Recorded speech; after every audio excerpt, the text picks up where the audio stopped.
And I listened to the brilliant analysis of the député from... I was shocked and disappointed by the decision of the French authorities to cancel this rally.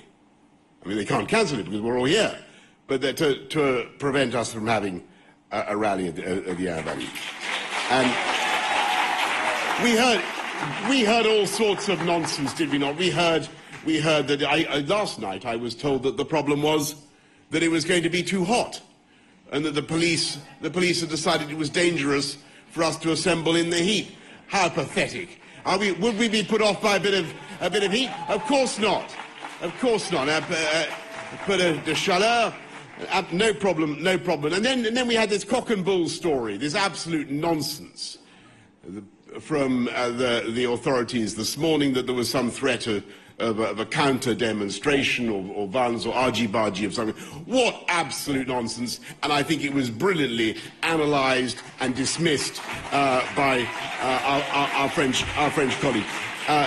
Look, we know the truth. We know why we've been prevented from having a proper rally of the kind that was 2 months in preparation by Madame Rajabia and others, and that was because the French Foreign Ministry got on the blower, as we say, to Mr. Araghchi in Tehran, and they decided that on the whole it would be more politic not to allow the Iranian opposition to assemble in that way. And in so doing, what has happened, be in no doubt, is that the French government has bowed cravenly, has capitulated to a regime in Tehran that tortures and kills its opponents on an industrial scale, that authorises the murder of young women simply for wearing headgear, head coverings of a kind they do not approve of, and for half a century has promoted across the entire Middle East an agenda of terror and mayhem, and indeed exported that around the world in the name of a crazed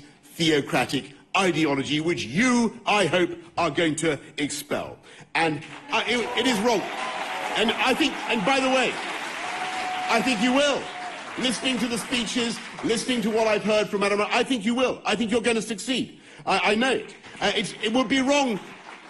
It would be wrong at any time to suppress a legitimate, principled demonstration of political opposition to the regime in Tehran.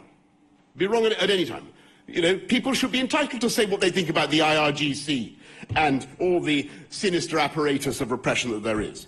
But it is doubly wrong to do it now, at this absolutely critical moment.